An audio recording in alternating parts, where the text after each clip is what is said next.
Hi, I'm Jennifer Carroll from CelebratingEverydayLife.com, and today I'm going to show you how to make an easy DIY paper rose flower bouquet.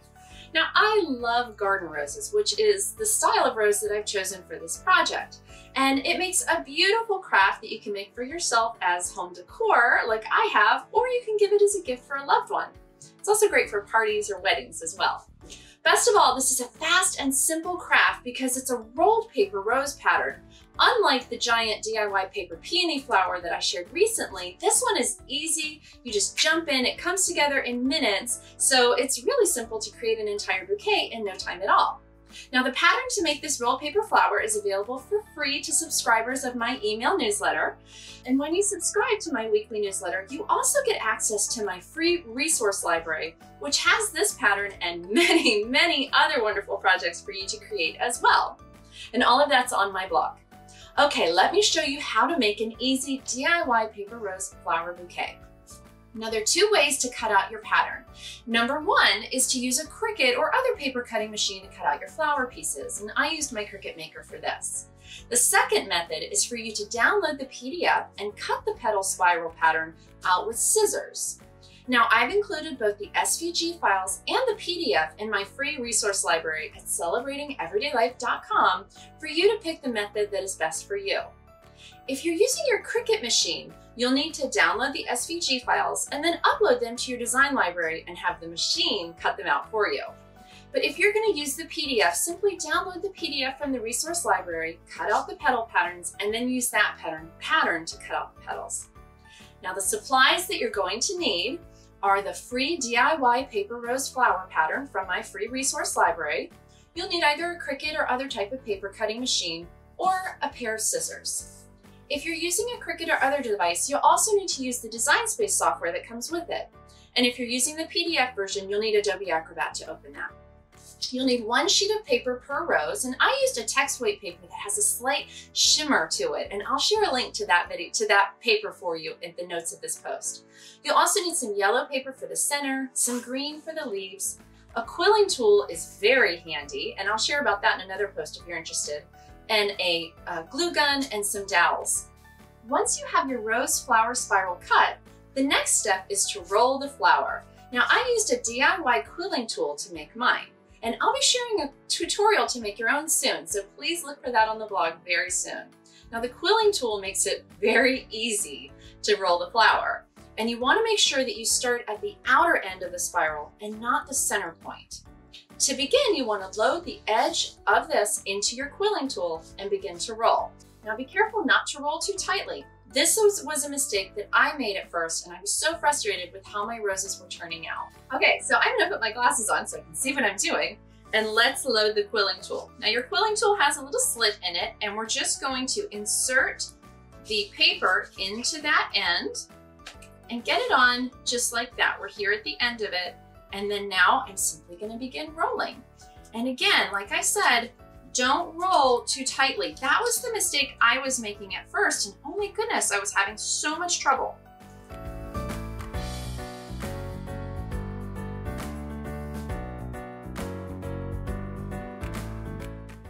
And then once we get to the end here, we're just going to see we're all on there now. Hopefully you can see in the overhead. And then I'm just gonna slide my quilling tool off, and I have this little circle here, and this is gonna be the base for the rose. So, and you can, some tutorials you'll see, they have you just go ahead, put your glue on here and put that on. But because this is more of a garden style rose, see how tight that is like that? I think it's a little too tight for my personal taste. So what I like to do is kind of gently cup it and then let it unfurl some right in my hand. And see how it starts to loosen up and it gets that really beautiful garden rose kind of shape. I love that. And so now it's at this point that I might curl the center a little bit more. Now I'm gonna take and I'm gonna I've got my glue gun all heated up. Get another stick in there. And now I'm just gonna add a little bit of glue into here. And now I'm going to take this little circle and put it on the bottom as a base, because now when you look in there, you won't see anything through there. It's so easy. So next, because I want this, you can see how on these that I made, they have a little stem. So next I want to do is I want to add a stem. Now, if you're going to see the stem, like if you were making a bouquet for a wedding or something like that, or even just, you know, a different presentation, making this as a gift to give to someone, you could wrap this stem with floral tape to make it green and look more natural. Since mine's in a little vase and I'm not going to see it, I didn't bother to do that step, but you could do that if you wanted to. But you want to have some little dowels, or you could also use floral wire if you wanted to use that instead. So we're going to take this. Now you want something pointy. I just took one of my metal knitting needles for this, and you want to flip the rose over, and you just want to push a little bit to give yourself a little hole to go through. Then we're going to put a little bit of glue on that hole and insert our stem. It's very, very simple. And you'll notice you can see it in there. Don't worry, because we're not done. So we're gonna let that set up for a moment. And while that's setting up, we're going to add the center. Now, my garden roses that bloom here at the farm, they all have, you know, that really open cup shaping of the bloom. And I love that. So that's what I wanted to replicate. But that meant that you're gonna see a little bit of the center of the flower. And so to do that, I created this little yellow center. This is like the center we used on the big flower recently, but it's a smaller version of it. So we're just going to take, and you could use your quilling tool if you needed to, but honestly, this is so simple and small. We're just going to roll this right up, and then we're gonna add a tiny dot of glue right here, and voila. Now for this, if you left it tall like this, it's gonna be maybe a little too tall for your taste. So if you want to, you can always trim it down more, shape it up if you want. But remember, you don't want to leave it just in a tight little ball like this. We want to take it and we want to smush it up, spread those little pieces apart a little bit. We want some movement. So don't be afraid to really get in there with these guys. And then we're going to put a little bit of glue on the base of this. And we're going to take this, stick it right in the center. You can use your little dowel or tool or something just to help press that in there. And now you don't see the center. So simple. The last step is to take the leaves that come with the file that I give you. So all of this, the paper spiral, the center, and the leaves all come in the downloadable file. And when it cuts out, it can be just like this, and you could use it like this, but I want to make it a little bit more special, and we're going to bend this leaf just to give it a little bit of shape. We're going to bend that. And now, and you can even, you know, take and curl it a little if you want to, because now it's going to have some interest once it's actually on the flower.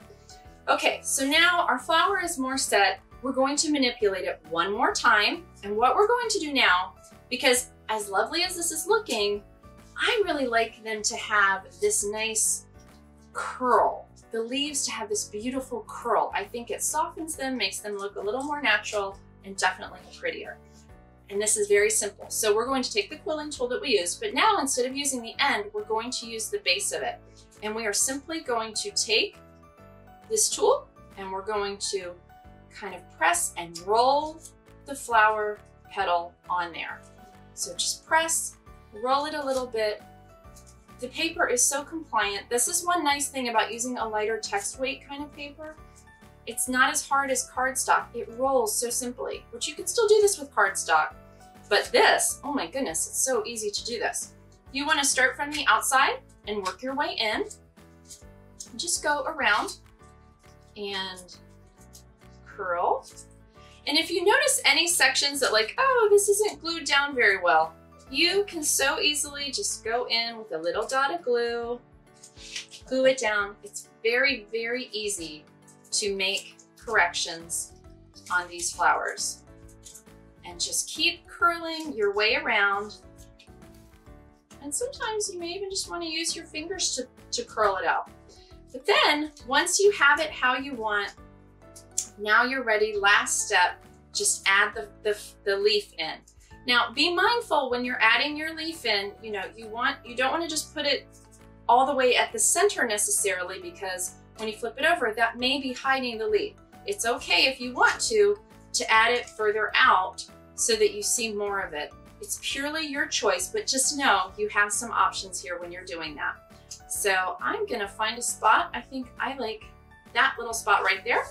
And I'm just gonna come in with my glue gun, put a little glue there, and put that down, and voila! And ta-da! You have a beautiful garden-style paper rose, a whole bouquet of them. Repeat these steps to make as many as you wish. Now, I've created a bouquet in a favorite vase here, but these would be lovely embellishing a wreath or as a project for a wedding or a centerpiece or a hair accessory. Gosh, so many possibilities. Now, is there a craft, a decorating DIY, entertaining tip, or something else that you'd like to learn more about? Please leave a comment and let me know. I love hearing from you so that I can make more videos and tutorials that help you. Thank you so much for watching, and please give this video a thumbs up and share it with your friends. And I hope you'll be sure to subscribe to get even more ideas and tips for celebrating everyday life. Happy celebrating!